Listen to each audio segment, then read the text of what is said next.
Salut à tous, j'espère que vous allez bien. Retour sur cette victoire du Barça contre Getafe. En analyse, c'est parti.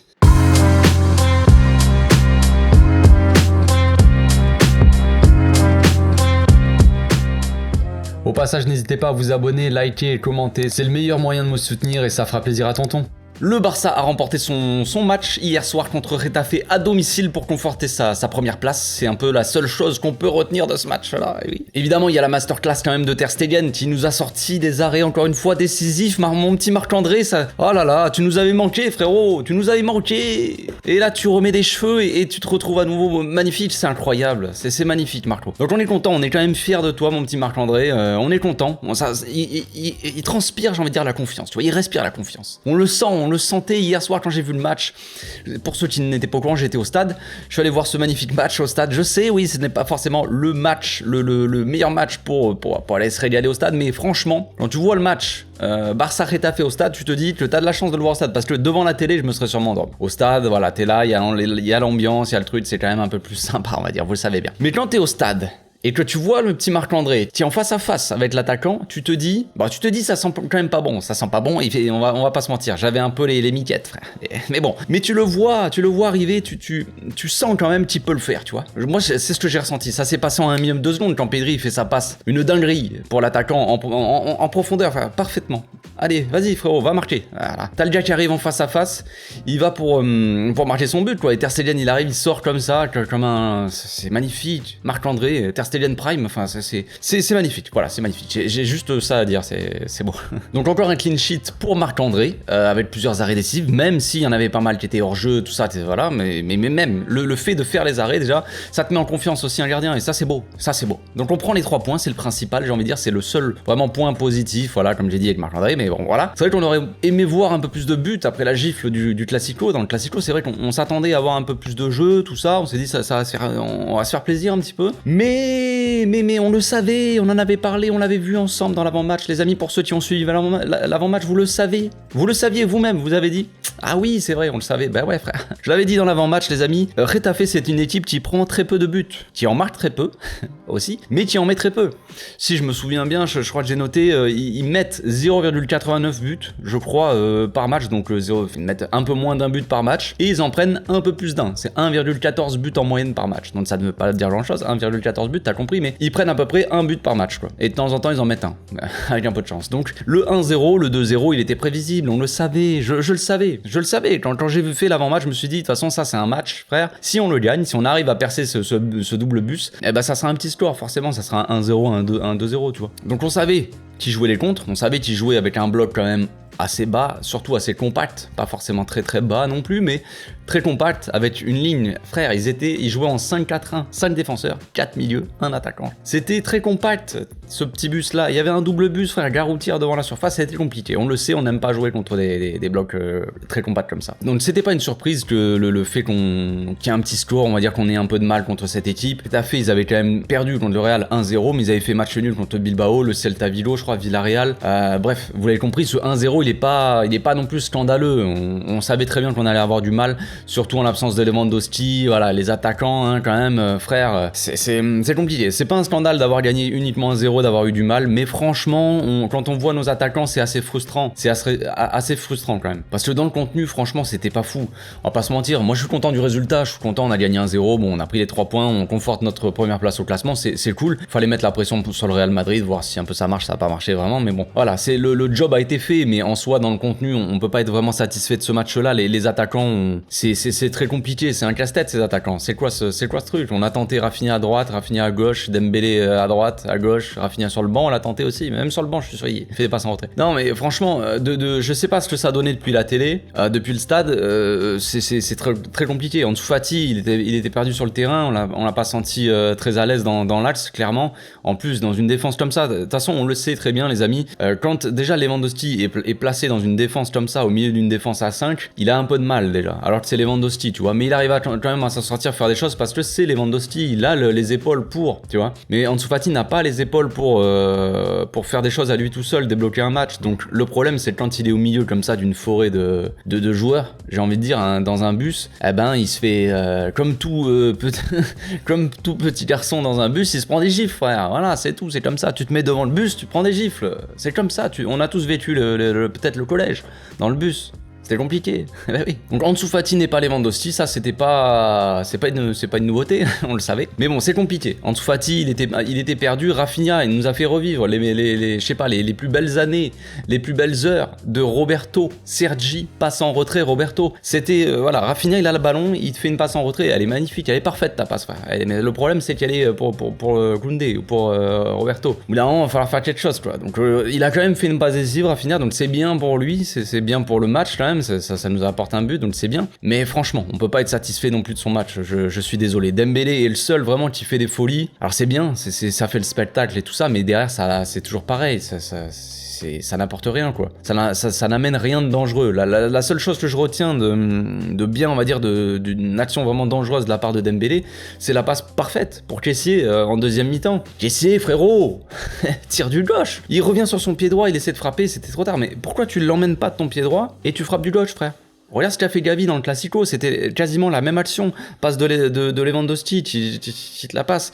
Et Gavi qui s'amène le ballon et qui tire du gauche. On va parler de Franck vite fait. Franck, il a fait une très bonne rentrée. Bah oui, moi j'ai bien aimé la rentrée de Kessié quand même. Je l'ai senti plus à l'aise, plus en confiance sur le terrain. Il savait où se placer exactement. Des fois, on le sent un peu perdu au milieu de terrain. Des fois, on a l'impression, enfin, c'est pas vraiment peut-être ça, mais moi c'est l'impression peut-être que ça me donne. Mais des fois, j'ai l'impression qu'on dirait qu'il est de trop, qu'il veut pas gêner, tu sais. En mode, bon, je suis là, frère, mais je participe, je suis là pour participer, mais voilà, il est pas vraiment acteur, il est plus spectateur, on dirait des fois, par moment, je dis pas à chaque fois. Et là, moi je l'ai senti plus en confiance, j'ai senti qu'il prenait les ballons, qu'il se projetait direct, il y avait un peu de confiance dans son jeu, et il faisait des bons appels, comme l'appel sur la passe de Dembélé, mais voilà, la finition manquait, quoi. Mais je trouvais que c'était une entrée encourageante de la part de Kessié, j'avais envie de le souligner, c'est tout. Donc pour finir sur les attaquants, c'était assez frustrant de la part des attaquants dans la finition, dans la création, c'est laborieux, franchement c'est frustrant d'avoir une attaque comme ça. Après les choses positives, on va dire, c'est que Xavi, il a quand même pu faire tourner, il a mis au repos Frenkie Araujo qui avait eu des gènes récemment, des gènes musculaires, donc c'est toujours bien de pouvoir s'en priver, on va dire, et d'arriver quand même à gagner le match, même si on sent que bon, Araujo n'a pas forcément manqué parce que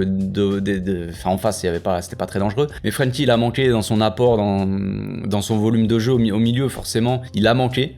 On a senti, mais bon, le principal, c'était si le joueur il a des gènes, tu vois, musculaires, à certains matchs, s'il est pas à 100%, c'est le fait de pouvoir d'avoir la capacité de s'en priver, on va dire, et de quand même gagner le match, c'est beau, même si franchement c'était un match, c'est pas fou, mais en soi c'est bien, tu vois. Si t'es obligé de faire rentrer Frenkie qui a des gènes, qui est pas à 100% pour aller gagner ce match, c'est un peu chiant, tu vois.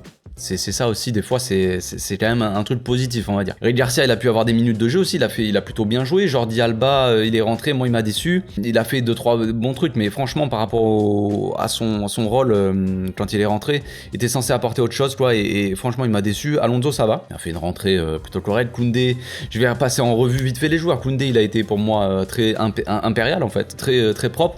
À un moment, toujours une petite passe d'un coup qui va faire une dinguerie ou qui fait un peu flipper, mais dans le global, il a été vraiment très bon. Christensen, c'est toujours masterclass. Ter Stegen, masterclass évidemment. Après au milieu, quoi, Busquets, il a fait un bon match. J'ai trouvé Pedri une bonne première mi-temps, une deuxième mi-temps beaucoup plus compliquée. Attention à Pedrito quand même qui a failli offrir un but. Franchement, c'était une dinguerie. Gavi, toujours aussi monstrueux dans l'intensité.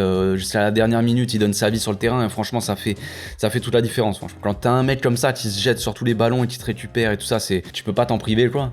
Clairement, donc les attaquants, voilà, c'est pas fou. Donc on va passer maintenant à l'analyse des actions. J'ai sélectionné juste une action pour voir un peu le positionnement des joueurs et le but, hein, j'ai pas sélectionné grand chose les amis. Donc pour commencer, je vais vous montrer à quel point on jouait haut, hein, pas toujours non plus, c'était pas ça pendant tout le match, mais quand on poussait, d'ailleurs l'action là c'est juste avant le but, ça ressemblait un peu à ça, quoi. En face on voit très clairement donc leur bus placé en 5-4-1, donc une ligne de 5, une ligne de 4 et un attaquant. Nous on jouait très haut, c'est pas vraiment un souci quand tu vois qu'il y a un seul gars en face en attaque qui peut partir en contre, c'est pas vraiment un souci, tu vois, le fait d'être aussi haut, quoi. On a uniquement Christensen et Koundé en défense centrale, mais on reste en supériorité, tu vois, on est 2 contre 1, on va dire. Dans le Classico, par exemple, à l'inverse, il y avait quand même Vinicius et Benzema qui restaient assez haut, c'est pour ça qu'on restait à 3 derrière, pour avoir toujours la supériorité au cas où, tu vois. Comme ça, t'as un joueur qui couvre et les 2 joueurs en 1 contre 1, quoi. C'est toujours bien d'avoir une supériorité. Donc sur cette phase, Rafinha était passé à gauche, Dembélé, ils avaient changé, hein. On voit le positionnement différent avec Baldé, entre Baldé et Roberto, là, Baldé qui n'a pas du tout le même profil, de toute façon, de Roberto, et donc pas le même rôle, du coup. Roberto, il est plus à l'intérieur, alors que Dembélé est collé à la ligne, et de l'autre côté, Baldé, c'est vraiment un joueur de couloir, donc il est plus forcément dans le couloir. On voit aussi sur cette image que la défense de Getafe, elle joue assez compacte, mais pas forcément très basse non plus, elle est pas dans sa surface ou devant vraiment, il y a quand même un espace entre la dernière ligne, la ligne des 5 et le gardien.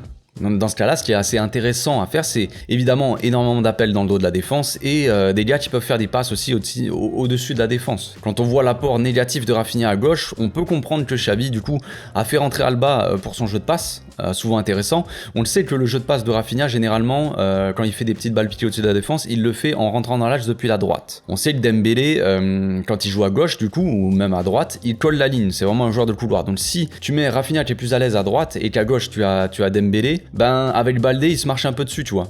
C'est pour ça que Xavi, à mon avis, a fait rentrer du coup Jordi Alba pour avoir cette qualité de passe qui peuvent casser des lignes comme ça ou des passes dans le dos de la défense comme il fait souvent. Le problème c'est que ça n'a pas vraiment marché en soi. Mais je comprends en soi l'idée de Xavi d'avoir voulu faire rentrer Jordi Alba pour apporter ce côté-là, ce côté qualité de passe, parce que Baldé, si vous voyez le match, si vous voyez de toute façon les matchs en général de Baldé, il fait souvent des courses avec le ballon, mais quand il s'agit de faire des passes vers l'avant, c'est très rare. C'est assez rare. Vous allez voir qu'ils prennent des risques, soit des balles piquées au-dessus de la défense, soit des passes en profondeur, on va dire. Il prend pas beaucoup de risques.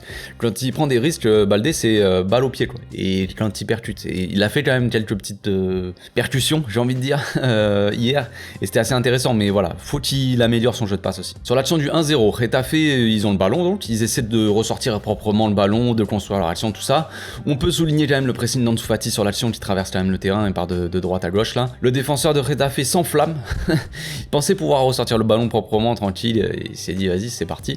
En dessous fait donc le pressing. Gavi il arrive en face de lui et bouche un peu l'angle de passe pour une possible passe à l'attaquant. En dessous lui empêche une possible passe latérale, il vient presser sur le côté gauche du joueur, donc lui c'est impossible qu'il fasse une passe à son joueur de gauche. Le défenseur n'a qu'une solution, donc c'est la donner au gars sur le côté là qui est dans le couloir, qui est pressé donc par Baldé. Autant dire que quand Baldé arrive sur toi en cavalant, ça va très vite et le joueur il veut rapidement jouer en une touche quoi, donc voilà, il essaie de le faire, malheureusement pour lui c'est imprécis.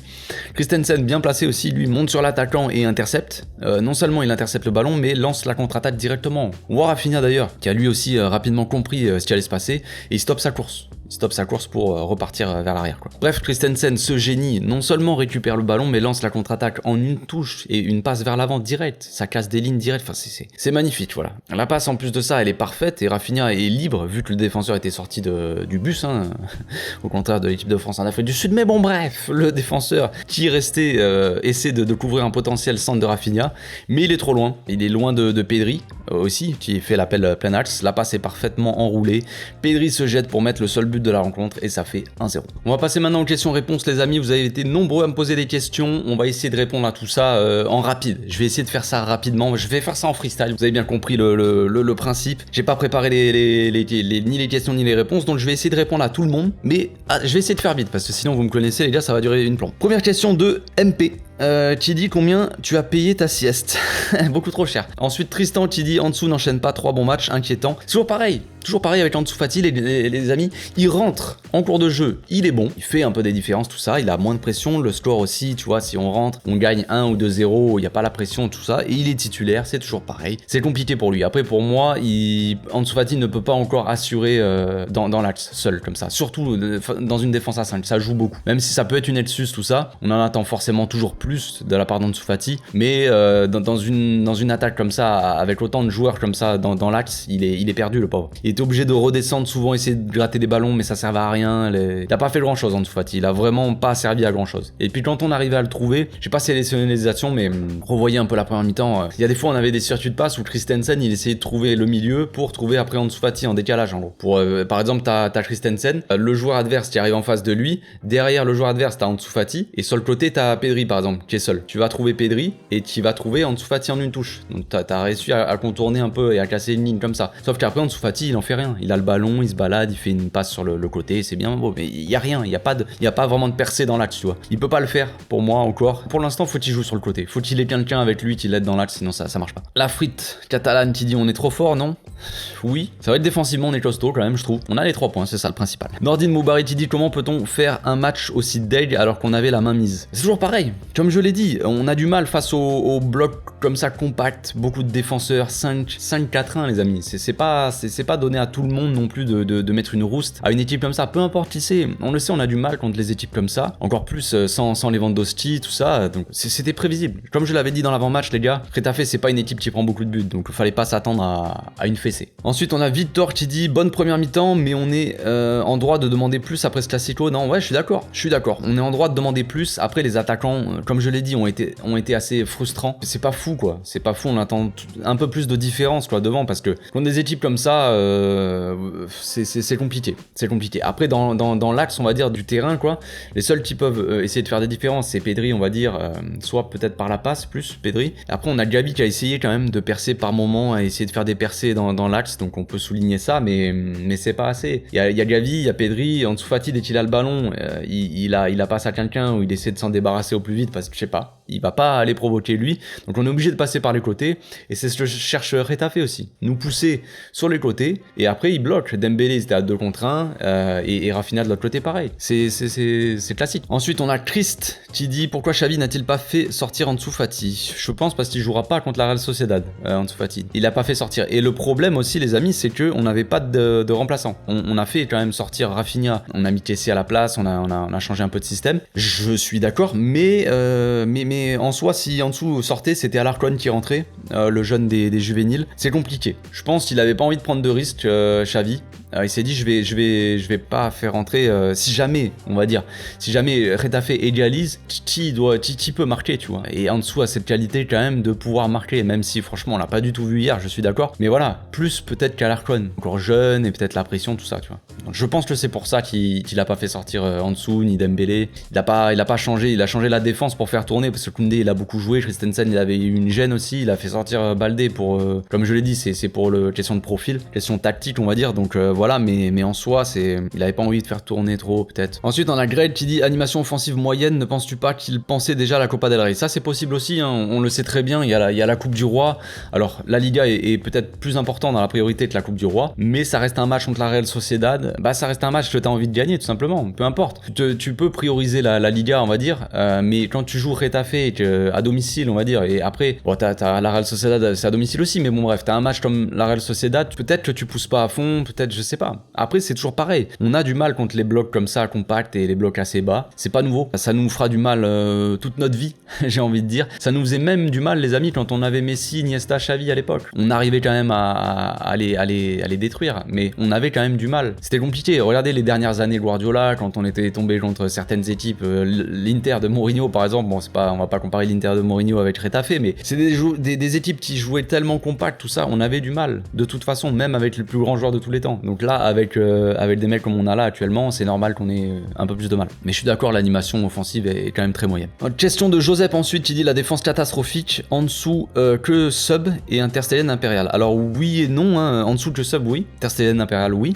La défense par contre non, moi je l'ai pas du tout trouvé catastrophique. Franchement la défense elle est solide. Après oui, on a subi quand même beaucoup d'occasions, mais la plupart étaient hors jeu. La seule occasion vraiment dangereuse qu'on a subie c'est la passe en retrait de Pedri, qui est complètement lunaire, c'était à l'ouest. Mais en soi, non, la défense, moi je l'ai trouvé assez costaud. Koundé, tu prends tous les ballons de la tête. Sur quand même Unal, tu es vraiment costaud, tu es assez grand quand même. Donc ça, c'est un bon point. En vue de Manchester United ou certaines équipes comme ça qui ont des grands costauds devant, comme aussi la Real Sociedad, qui ont Sorloth, je crois que ça se prononce comme ça. Devant, qui était, je sais plus quelle nationalité, norvégien ou quelque chose comme ça, ou danois. Mais bref, des grands gaillards comme ça devant, c'est bien. Koundé, Christensen, ils ont pris toute la tête. Non, moi je trouve que la défense a été plutôt costaud. J'ai été satisfait de la défense. Andrea qui dit: j'ai de la peine pour Rafinha, quelle est la solution pour ce joueur selon toi? Ouais, c'est compliqué. Comme je l'ai dit, hein, à part des passes en retrait, franchement, il fait pas grand chose. Il est passé une fois sur le côté droit, quand il était à droite, là, il fait un petit crochet, il a mis dans le vent le type. Il y avait un deuxième gars, il crochette aussi, il fait un centre qui est pas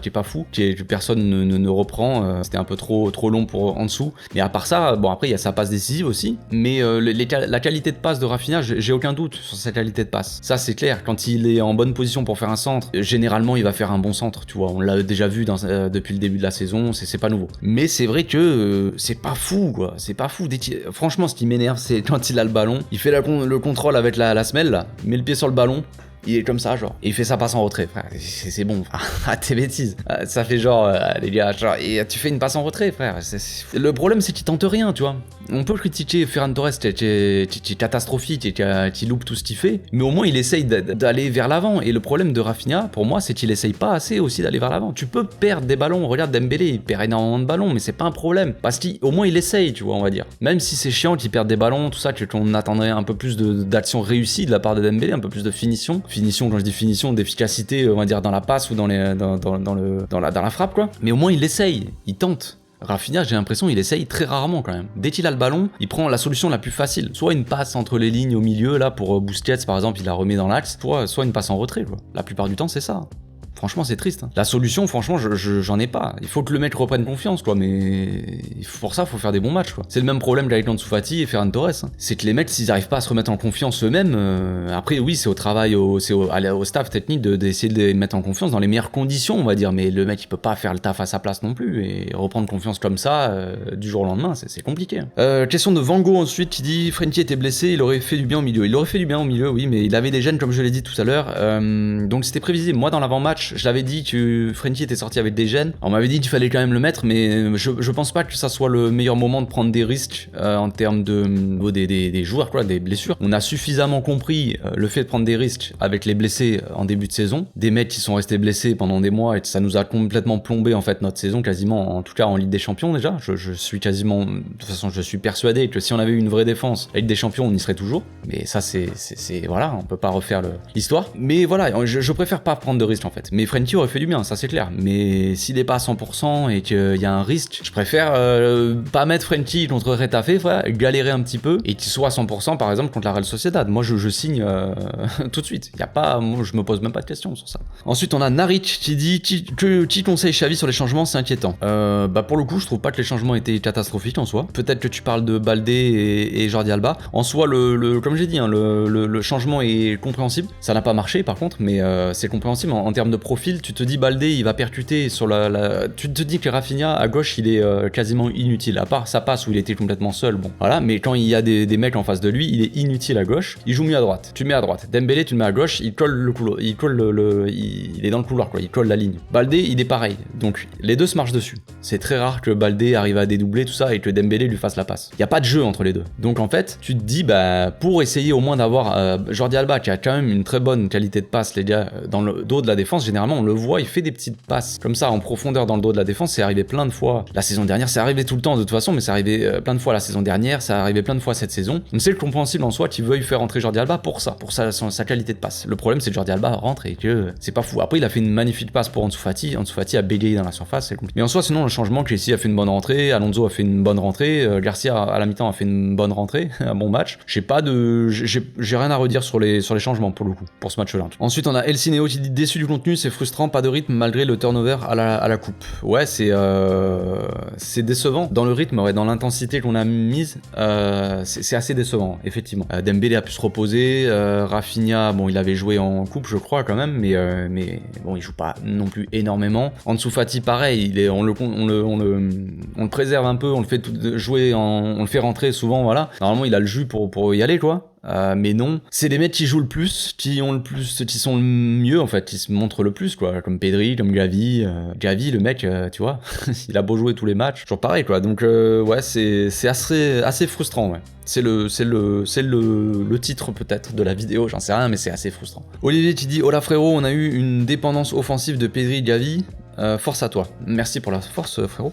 Ça fait plaisir. On a eu une dépendance offensive. Ouais, de toute façon, on a c'est compliqué. Comme je l'ai dit, hein, face à des équipes comme ça, compactes en fait, et regroupées, très regroupées derrière, et une ligne de 5, une ligne de 4 devant, t'as besoin de milieux intérieurs qui soient très, très, très bons, qui fassent beaucoup d'appels, beaucoup de mouvements. Donc t'avais besoin d'un Pedri et d'un Gavi en forme. Pedri a fait une très bonne première mi-temps, une deuxième un peu moins bonne quand même, je trouve. C'est vrai que c'est important parce que tes ailiers, en fait, ils collent les lignes exprès pour écarter au maximum la défense adverse et pour que tes milieux intérieurs ils rentrent dans les demi-espaces, tu vois. Et que ton mec en neuf, il fasse les appels, il joue en faux neuf, il revient il revient aussi en point d'appui pour dévier peut-être la balle sur les milieux intérieurs, tout ça. Mais les automatismes hier, ils étaient catastrophiques en soi. On n'a pas réussi à vraiment construire des actions, c'était pas fou. Question de Pablo qui dit un avis sur le match d'Ansu fatigué en tant que neuf, un Ansu fatigué ou Ansu Fati, c'est peut-être correction d'orthographe. Non, je rigole, mais je le préfère à gauche lancé en vitesse. Ouais, moi aussi, pareil, frère,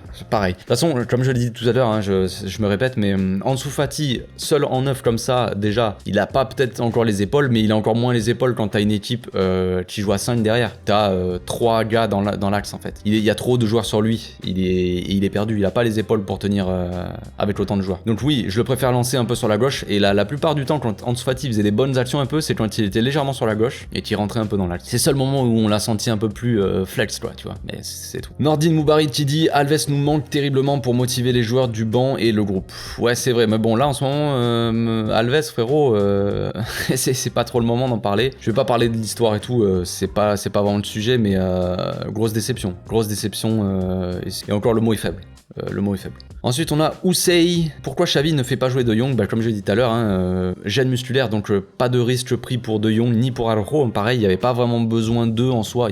On aurait senti la différence avec les joueurs, mais pas besoin d'eux pour aller chercher la victoire, donc autant s'en passer. Ensuite, Actu Barça qui dit on a vraiment eu de la chance. Tu penses quoi d'avoir laissé De Jong au repos? Bah, comme je l'ai dit, toujours pareil, hein, je pense que c'était la bonne solution pour éviter de tout risque, question blessure. Babsni qui dit que penses-tu du match de Rafinha, toi qui l'as vu au stade, force à toi. Ben, comme je l'ai dit, Rafinha, c'est très compliqué. J'ai l'impression d'avoir vu que des passes en retrait de la part de Rafinha. Donc, franchement, c'est pas fou. Il fait les efforts, tout ça, c'est bien. On peut féliciter de faire les efforts, mais il faut faire plus que les efforts quand même. Voilà, c'est tout. C'est pareil pour tout le monde. Moi, je soulignais aussi les efforts que faisait Ferran Torres. Mais au bout d'un moment, les efforts, ça suffit plus, quoi. Il faut, en tant qu'attaquant, faire des différences par la passe, par le dribble, par le but. Il faut faire des différences. Teddy qui dit je trouve que Rafinha est de plus en plus décisif sur les matchs. Ouais, c'est vrai qu'il est décisif au final, mais dans le contenu c'est toujours pareil, hein. Ça change pas, mais après tant mieux, s'il est décisif c'est déjà ça, on va dire, on prend quand même, parce que je parlais de Ferran tout à l'heure, je comparais un peu au niveau de la confiance, tout ça, de l'apport. C'est vrai que Ferran, tu le sens pas en confiance, tu le sens un peu catastrophique, même s'il fait les efforts, il tente, mais il est pas décisif, tu vois, et Rafinha, au moins il a le mérite, on va dire, d'être décisif. Mais c'est vrai que franchement, au niveau de jeu, moi ça m'inquiète, dans le contenu je trouve ça dégueulasse quoi. Et pour moi il apporte pas plus que Roberto quoi, tu vois. Roberto pas prime, hein. Pas le Roberto de cette saison, tu vois. Donc j'en attends forcément beaucoup plus de Rafinha, évidemment, et comme beaucoup de joueurs, beaucoup d'autres joueurs, mais bon, j'en attends plus. Franchement, quand on voit ce qu'il pouvait faire dans d'autres équipes, là tu te dis qu'est-ce qui se passe, frère. Ensuite on a Norsadou qui dit est-ce qu'on est trop dur avec Ansu? Odegaard, même précoce, a attendu ses 24 ans pour perf. Ouais, Odegaard, peut-être tu vois, il y avait la pression du Real Madrid. On sait que le Real et le Barça, c'est toujours beaucoup de pression dans des clubs comme ça. Il y a énormément de pression, même dans les médias, en Espagne surtout. Il y a vraiment énormément de pression en Espagne, dans les clubs de foot et tout, parce que le football ici a une grande part dans la vie des gens, quoi. Il y en a qui vivent pour ça. Il y a beaucoup de gens qui vivent le football, quoi. Comme peut-être nous tous, mais en Espagne. Moi, les gars, j'habite en Espagne et j'ai habité en France. T'as même pas besoin d'habiter en Espagne pour savoir qu'en Espagne, ça vit quand même plus le ballon qu'en France. Et la France n'est pas vraiment n'est pas un pays de football. L'Espagne est un pays de football. Les pays d'Amérique du Sud, c'est des pays de football, tu vois. C'est peut-être plus encore en Amérique du Sud, c'est plus, ils s'en foutent, mais il y a beaucoup de Sud-Américains ici, par exemple à Barcelone, donc voilà. Mais ça vit un peu plus le football, donc ça veut dire que ça te met beaucoup plus de pression sur les joueurs. Et le gars il part en Angleterre, même si c'est un championnat peut-être plus relevé que l'Espagne, t'as peut-être moins de pression aussi. Arsenal, t'as moins de pression qu'au Real Madrid. Donc oui, Odegaard a percé, on va dire, c'est affirmé un peu plus tard. Peut-être que ça sera le cas pour en dessous, peut-être qu'un prêt lui ferait du bien. Hein. Est-ce qu'on est trop dur avec en dessous? Je sais pas, on peut se permettre d'en attendre plus de la part d'Ansu Fati, c'est clair. Après, faut pas en attendre, faut pas attendre à ce qu'il fasse du Lewandowski, ça c'est clair, de toute façon.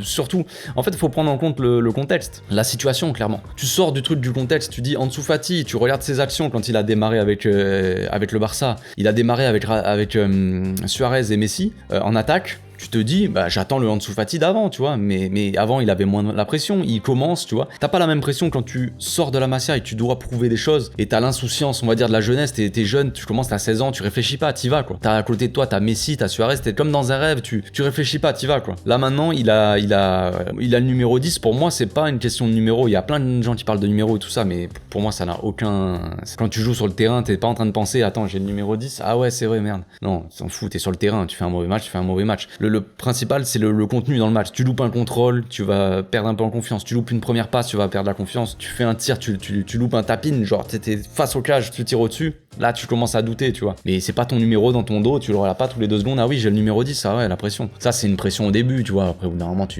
c'est bon, t'as plus la pression du numéro. Mais maintenant, il a la pression du titulaire, quoi. Du gars qui est censé être titulaire dans l'équipe du Barça. Et les médias n'aident pas. Les médias, c'est genre Ansu Fati, il faut qu'il soit comme Messi, tu vois. Il met un but ou il fait un bon match contre une division 3 en Coupe d'Espagne. Les médias vont te sortir, ça y est, Ansu Fati, héritier de Messi, il est de retour. Calmons-nous. Non, pas héritier du tout, frère. Il aura jamais le niveau de Messi. C'est déjà bien qu'il ait juste le niveau d'Ansu Fati au début, quoi. Donc, c'est pas pareil.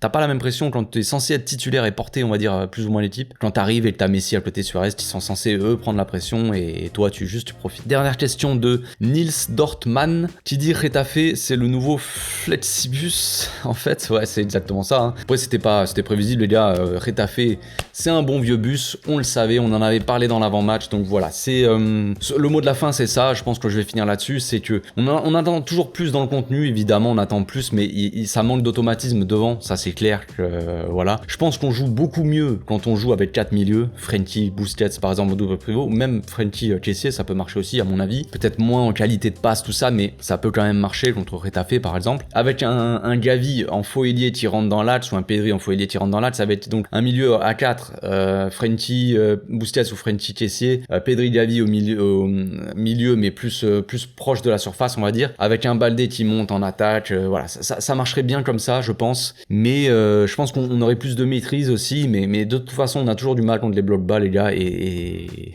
ça changera pas du jour au lendemain, ça c'est. Voilà, c'est tout pour aujourd'hui les amis, on se retrouve demain pour l'avant-match Barça Real Sociedad. D'ici là, portez-vous bien, passez une très bonne journée, ciao.